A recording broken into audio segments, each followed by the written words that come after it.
paket 8 juta oleh papat, Mas. Loh. Kita nepo kae iki kok 8 juta papat ke. Nomor 1 paket dapur, Mas. Paket dapur kaya apa iki? Paket dapur oleh iki lho. Nomor 1 meja makan iki. Oh, iki ta. Oh, iya. Mangan satu keluarga 2 anak cukup. Iki bahannya apa iki? Bahannya full jati, Mas. Asli ya? Asli ini ora jati balekno. Oh, iya, Mas. Tulis gold kaya ngene. Oh, iya. Mening tenan. Golden iki ya. Iya. Nomor 1. Nomor 2 oleh iki, Mas. Nomor 2 iki jenenge apa iki? Iki jenenge rak piring higienis. Oh, rak piring higienis. Anti tikus, Heeh. anti kecoa ki ya iki. Kaya apa njagone?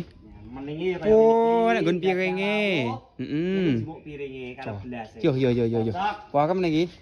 Iki Ya. nomor 2 to. Ya. Nomor 3 paket kamar. Nomor 3 pakai kamar apa iki? Meja rias ge bojone. Oh, iki.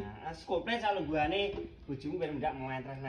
Piye. Iya toh. Jan cocok. Ini wis full jati kok nek gak jati balekno. Oh, iya, Mas. Nomor 3 oleh gedene kok iki, lemari baju. Mas. Lemari baju. Ya. Woi, yo. Finishing jegone ya. Street full jati ya toh. Kayak finishing jegone ya. Finishing. Yo.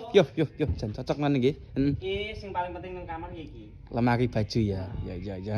Patang barang iki tak kei rego 8 juta. 8 juta komplit patang barang. Heeh. Mesti ongkir larang Mas engko. Ongkir piye? Lah piye? Timur Jawa Tengah, Madura, Jogja kene iki wis gratis ongkir kok. Gratis ongkir tenan Wis iki. Gratis ongkir bayare cot, Mas. Cotke piye? COD bayar di tempat ngono kene. Oh, berarti barang teko, Nah. dicek lagi Nah, dibayar. iya bener Oh, kuwi. jan cocok tenan.